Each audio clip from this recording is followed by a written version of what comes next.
Assalamualaikum warahmatullahi wabarakatuh. Hai, ketemu lagi dengan kami. Kenalin dulu yuk, kami dari kelompok 7 yang berjumlah 3 orang, Nur Lailiatu Zakia, Ahmad Lutfi Effendi, dan Toto Wiranto. Kami dari Institut Agama Islam Al-Falah As-Sunniyah dengan mata kuliah Bimbingan Konseling Pribadi dan Individu dengan tugas verbatim bimbingan dan konseling teori realitas. Simak video kami ya. Di sini kami membuat contoh kasus siswi yang trauma dengan ketakutan jika ada seseorang yang sedang marah.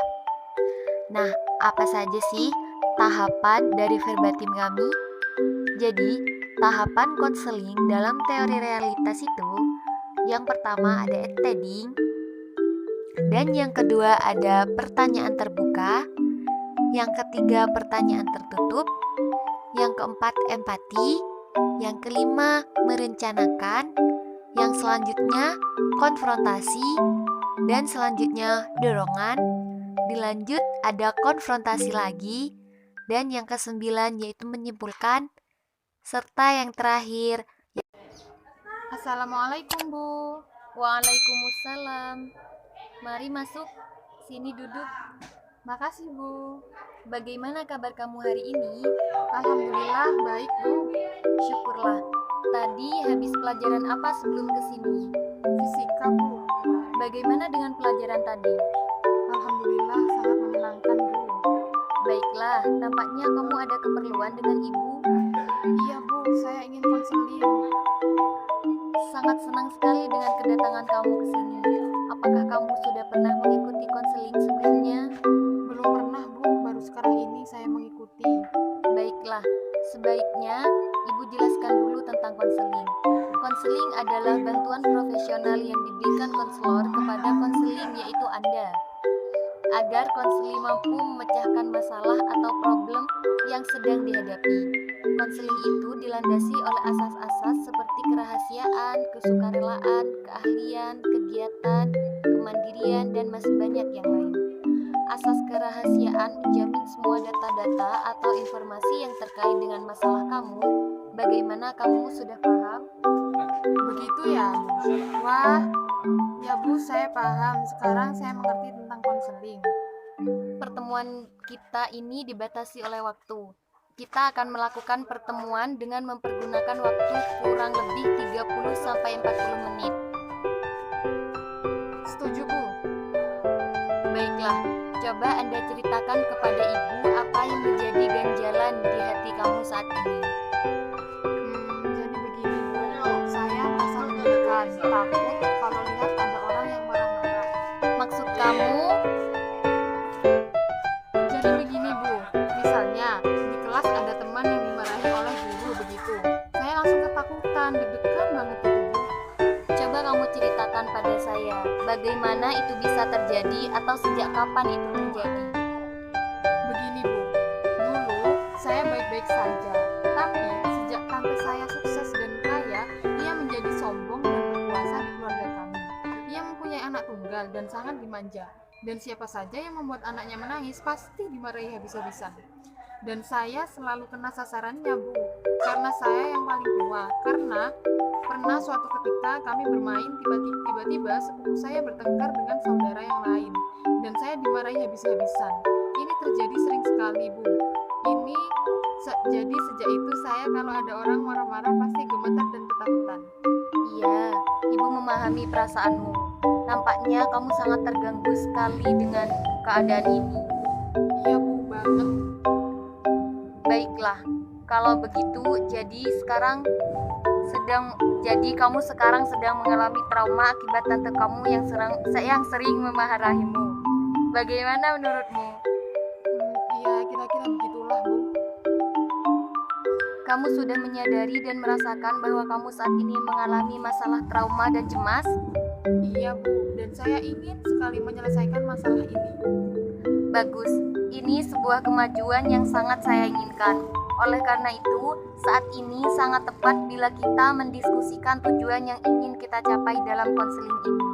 Iya Bu, saya setuju setuju. Baik, tujuan konseling kita ini adalah untuk meningkatkan kemampuan kamu dalam mereduksi atau menurunkan intensitas ketegangan yang kamu rasakan. Maksud Ibu adalah hasil konseling ini berupa bantuan agar kamu mampu menurunkan ketegangan akibat cemas yang kamu rasakan. Oh, begitu ya, Bu. Lalu saya harus bagaimana, Bu? Ibu ingin memilih beberapa teknik atau cara yang harus Anda pelajari bersama Ibu. Kita akan menggunakan teknik desentisasi sistematik, yaitu teknik di mana kamu akan membayangkan keadaan atau kondisi yang membuat kamu cemas. Mulai dari yang kamu anggap terendah, sedang, sampai keadaan yang paling tinggi intensitasnya. Jadi, kamu juga harus menyadari bahwa tidak ada kehidupan tanpa masalah, sehingga manusia harus berikhtiar untuk mencari solusinya. Baik, Bu. Saya setuju dan tertarik untuk mempelajari teknik yang Ibu jelaskan tersebut. Baik, sekarang mari kita mulai. Pejamkan mata kamu, tetap melakukan relaksasi. Sekarang saya akan menyebut keadaan atau situasi yang teringan, sedang, hingga yang terberat. Jika kamu membayangkan dan kamu merasa tidak sanggup, tidak kuat, angkat tangan kamu. Mengerti? Iya, Bu. Saya mengerti. Oke, tetap rileks. Bayangkan kamu sedang bermain dengan saudara, sepupu kamu di ruang keluarga, dan tante kamu ada di ruangan itu juga. Kemudian sepupu kamu bertengkar dengan saudara yang lain dan menangis. Lalu tante menghampiri kalian. Sekarang tante Anda mulai berbicara dengan suara yang keras dan bayangkan raut wajahnya. Bu, saya ngeri membayangkannya. Oke, sekarang buka matamu, rileks, tarik nafas dari hidung perlahan dan keluarkan dari mulut hingga kamu benar-benar rileks dan tenang. Sudah, Bu.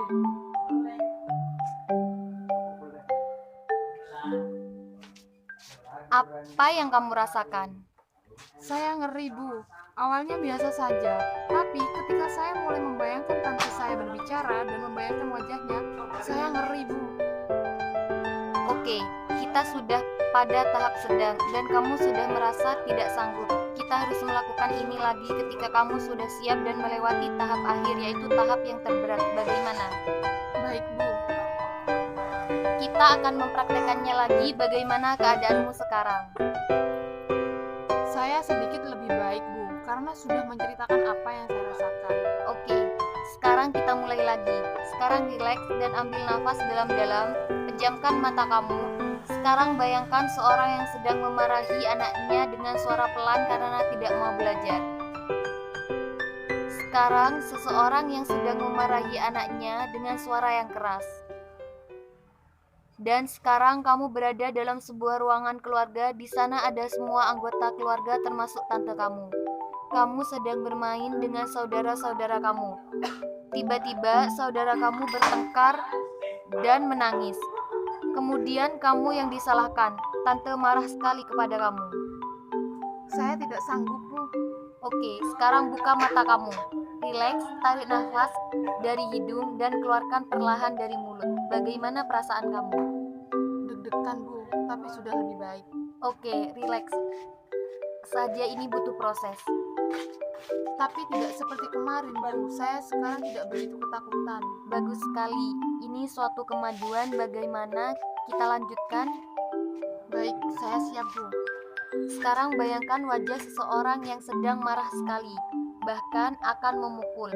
Bayangkan raut wajahnya, tatapan matanya, dan suaranya yang sangat keras. Oke, buka matamu, rileks, dan tenangkan dirimu. Saya sudah lebih baik, Bu. Kamu sudah berusaha, tinggal satu langkah lagi. Semua butuh perjuangan dan kamu sudah melakukannya. Ini suatu kemajuan yang cukup bagus. Baik, Bu. Mari kita lanjutkan lagi. Saya sudah siap. Baik, mari kita mulai lagi. Bayangkan wajah seseorang yang sedang marah sekali, bahkan akan memukul. Bayangkan raut wajahnya, tatapan matanya, dan suara yang sangat keras. Sekarang buka matamu, rileks, tarik nafas dalam-dalam, keluarkan perlahan. Saya sudah lebih baik, Bu. Bagus kamu berhasil melewatinya. Selamat. Terima kasih Bu, saya senang sekali. Sama-sama. Jadi kamu harus tetap semangat dan jangan cemas atau takut lagi kalau melihat seseorang yang dimarahi atau jika tante kamu memarahimu. Iya Bu, Bagaimana? Apakah masih ada yang ingin kamu bicarakan? sepertinya tidak ada Bu. Baiklah, pertemuan kali ini kita akhiri. Baik Bu, saya permisi dulu. Terima kasih banyak ya Bu. Sama-sama. Jika ada yang ingin dibicarakan lagi, tidak usah sungkan menemui ibu lagi. Baik Bu, permisi. Assalamualaikum. Waalaikumsalam.